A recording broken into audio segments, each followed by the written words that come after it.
नमस्कार. आज आपण पाहूयात परचेस वाउचर कसे क्रिएट करावे. महा इनपुट्समधील इन्व्हेंटरीमध्ये परचेस हे एक वाउचर आहे. यामध्ये जेव्हा सप्लायरकडून एखादे प्रोडक्ट खरेदी करतो त्याची नोंद करण्यासाठी आपण या वाउचरचा उपयोग करतो. तसेच आपल्या स्टॉक व एक्सपेन्सेसचे ट्रॅक ठेवण्यासाठी या वाउचरचा उपयोग केला जातो. यामध्ये सप्लायर इनव्हॉइस डेट सिलेक्ट करायचे आहे. सप्लायर इनव्हॉइस नंबर एंटर करायचा आहे. सप्लायर लेजर जर ऑलरेडी लिस्टमध्ये असेल तर तो सिलेक्ट करायचा आहे किंवा त्यासमोरील प्लस बटनवर क्लिक करून नवीन सप्लायर लेजर ॲड करायचा आहे. यामध्ये नेम व पिनकोड एंटर करून सबमिट बटनवर क्लिक करताच नवीन सप्लायर लेजर लिस्टमध्ये ॲड होईल. ॲड केलेला सप्लायर लेजर सिलेक्ट करायचा आहे. त्याखाली ग्रीडमध्ये प्रोडक्ट सिलेक्ट करताना आपल्याकडे जे लायसन आहेत त्या सर्व प्रोडक्टची लिस्ट आपल्याला दिसते. त्यामधील प्रोडक्ट सिलेक्ट करताच त्याची पॅकिंग साईज व त्यावर असलेला GST ऑटो जनरेट होऊन आपल्याला दिसेल. त्यानंतर त्याचे स्टोरेज लोकेशन, त्याचा बॅच नंबर ॲड करायचा आहे. प्रोडक्टची मॅन्युफॅक्चरिंग डेट, एक्सपायरी डेट, त्याची हवी असलेली क्वांटिटी ॲड करायची आहे. तसेच आपल्या सिस्टीममध्ये GST कॅल्क्युलेटरही आहे.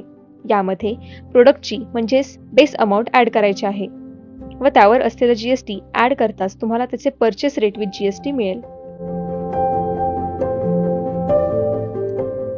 जर आपण त्यावर काही डिस्काउंट देणार असाल तर तो ॲड करायचा आहे. डिस्काउंट ॲड करताच त्याची डिस्काउंट अमाऊंटही कॅल्क्युलेट होऊन येईल व त्याची टोटलही ऑटो कॅल्क्युलेट होईल.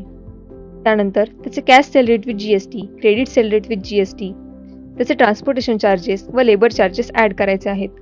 यामध्ये आपण एकाच वेळी अनेक परचेस वाउचर क्रिएट करू शकतो. तसेच त्याखाली स्क्रोल करताच डिस्क्रिप्शनमध्ये total taxable amount, CGST amount, SGST amount व आउटसेटचे बटन एनेबल करताच त्याची IGST अमाऊंटही दिसते. तसेच त्याची टोटल, अदर चार्जेस म्हणजेच त्याचे ट्रान्सपोर्टेशन चार्जेस व लेबर चार्जेस यांचे कॅल्क्युलेशन आणि त्या सगळ्याची ग्रँड टोटल आपल्याला ऑटो कॅल्क्युलेट झालेली पाहायला मिळते. त्यासाठी आपल्याला वेगळे कॅल्क्युलेशन करावे लागत नाही. तसेच यामध्ये पेमेंट टाईप देखील आहे. यामध्ये आपल्याला 3 टाईपने पेमेंट करता येते: क्रेडिट, फुल व पार्ट.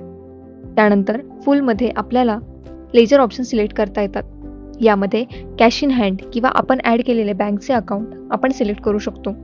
यामधील एक ऑप्शन सिलेक्ट करताच आपण त्याचे फुल पेमेंट करू शकतो. त्यानंतर पार्टमध्ये लेजर ऑप्शन सिलेक्ट करून आपण जेवढी अमाऊंट भरणार आहोत ती पेड अमाऊंटमध्ये एंटर करायची आहे. आता आपण पेमेंटचा क्रेडिट टाईप सिलेक्ट केला आहे. यामध्ये आपण पेमेंट नंतरही करू शकतो व त्यानंतर सबमिटवर क्लिक करताच तुमचे परचेस वाउचर क्रिएट होईल. त्यानंतर आपण परचेस समोरील लिस्टवर क्लिक करताच आपण क्रिएट केलेले परचेस वाउचर दिसतील व त्यासमोरील व्ह्यूवर क्लिक करताच त्याच्या डिटेल्स आपण पाहू शकतो व त्याखाली प्रिंटवर क्लिक करताच ते PDFच्या स्वरूपात डाउनलोडही करू शकतो. परचेस वाउचर क्रिएट करायची दुसरी मेथडही आहे. यामध्ये सप्लायरची इनव्हॉइस डेट, त्याचा इनव्हॉइस नंबर व सप्लायर लेजर सिलेक्ट करायचा आहे. त्यानंतर त्याची रिसिट नोट सिलेक्ट करायची आहे. इथे दाखवल्याप्रमाणे आपण सिलेक्ट केलेल्या सप्लायरसाठी एक रिसिट नोट ऑलरेडी आहे, ती सिलेक्ट करायची आहे. त्यानंतर त्याचे पेमेंट टाईप सिलेक्ट करायचे आहे. इथे आपण पाहू शकता रिसिट नोट सिलेक्ट करताच प्रोडक्टच्या सर्व डिटेल्स इथे ऑटो जनरेट झालेल्या आहेत. त्यामधील purchase rate with GST add करायचा आहे. नंतर त्यावर दिलेलं डिस्काउंट ॲड करायचं आहे. त्यानंतर त्याची टोटल पाहता येते.